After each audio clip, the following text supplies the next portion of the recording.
In a market worth more than $20 trillion above ground, gold has one job during war: rise.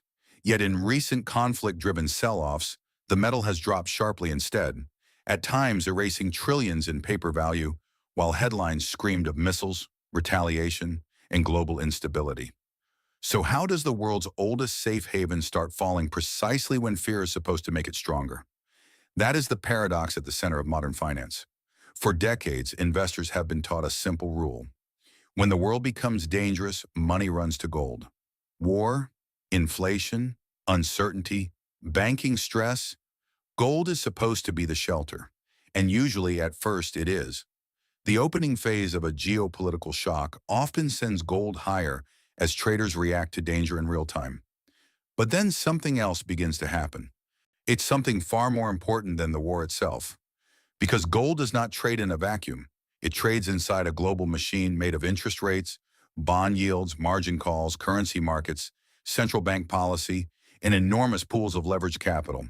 And once that machine starts moving, the emotional story on television becomes less important than the plumbing of money. So when people ask, why is gold crashing during a war? They are really asking a deeper question. What actually controls the price of safety in a world run by debt, dollars, and forced selling? To understand that, we need to begin with the event that confuses almost everyone. A war breaks out, energy markets react, oil jumps, newspapers fill with emergency language, and gold initially catches a bid. Then suddenly the move reverses.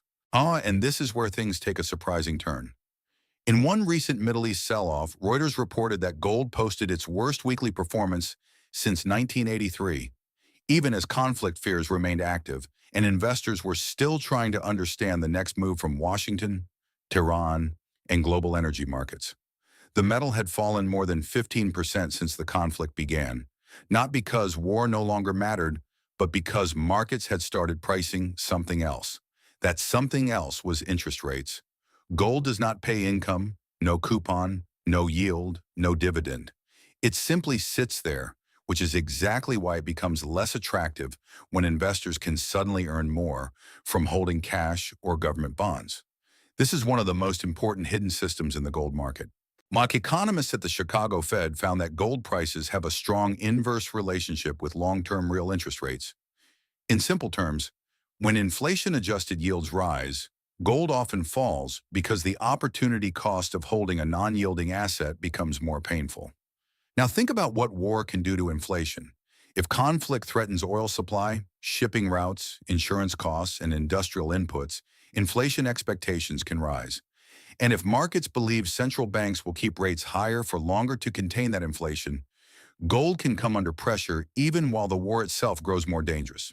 That sounds backward, but it is the core of the story. War does not automatically mean lower confidence and higher gold forever.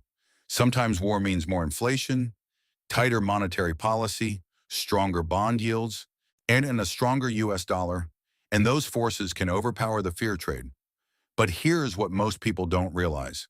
Gold is not just a fear asset. It is also a dollar asset. Since gold is priced globally in US dollars, a stronger dollar makes it more expensive for the rest of the world to buy, which can weaken demand at the margin. So while viewers see explosions on the news, traders are watching treasury screens. They are looking at the 10-year yield, the path of Federal Reserve policy, the inflation swaps, and the dollar index. And if those indicators start moving against gold, the metal can fall even while the geopolitical situation looks worse by the hour. Then comes the second layer of the sell-off: liquidity. In times of stress, investors do not always sell what they hate. Very often, they sell what they can. Gold is one of the most liquid assets on Earth. The World Gold Council noted that during the March 2020 panic, gold was heavily sold not because investors stopped believing in it, but because it was a reliable source of cash. Traders needed dollars, hedge funds needed collateral, and leveraged positions across markets triggered margin calls, forcing liquidation in assets that still had buyers. That is why safe havens can suddenly look unsafe. When markets enter a dash for cash, the first priority is not long-term wealth preservation. The first priority is survival. And this is where the gold market becomes deeply misunderstood. Many people imagine gold as bars locked in vaults, passed quietly between careful hands. But much of gold price discovery happens in futures markets, ETF flows, institutional positioning, and fast-moving derivatives where leverage matters just as much as conviction. So if a fund is down hard on equities, bonds, or commodities, and it happens to be sitting on a profitable gold position, that gold becomes a source of emergency funding. It is sold not because the thesis is broken, but because the balance sheet is under stress. What looks like a rejection of gold can actually be proof of its usefulness. We have seen this movie before. In March 2020, as the pandemic triggered one of the fastest global market breakdowns in modern history, gold fell sharply alongside stocks. The World Gold Council described it as a liquidation event driven by forced selling, margin pressures, and an urgent scramble for cash. Even though gold later recovered and resumed its broader safe haven role. When the same pattern appeared during the 2008 financial crisis, gold did not move in one clean line upward from the first sign of trouble. It experienced pullbacks as volatility exploded, because in the opening phase of a disorderly panic, correlation often rises, and investors sell almost everything at once before the true havens separate from the wreckage. So the first big lesson is this: gold is a safe haven over a cycle, not always at every minute of a crisis. In the short term, it can behave like a liquidity source. In the medium term, it behaves like a macro asset. And in the long term, it behaves like a vote on trust itself. That long-term trust is why gold still matters so much in the modern world. The IMF notes that gold retains value because it sits outside the liabilities of any one government, carries no counterparty risk, and becomes especially attractive when uncertainty rises or real interest rates turn negative. In other words, gold is not simply metal, it is monetary insurance. And yet, insurance can be repriced. If traders believe the central bank response to war will be hawkish rather than dovish, the insurance premium changes. If they believe inflation will persist and bond yields will stay elevated, gold can weaken before it strengthens. What happened next in recent years made this even more complicated. According to the World Gold Council, total gold demand, including over-the-counter activity, exceeded 5,000 tons in 2025 for the first time, while the value of that demand hit a record $555 billion.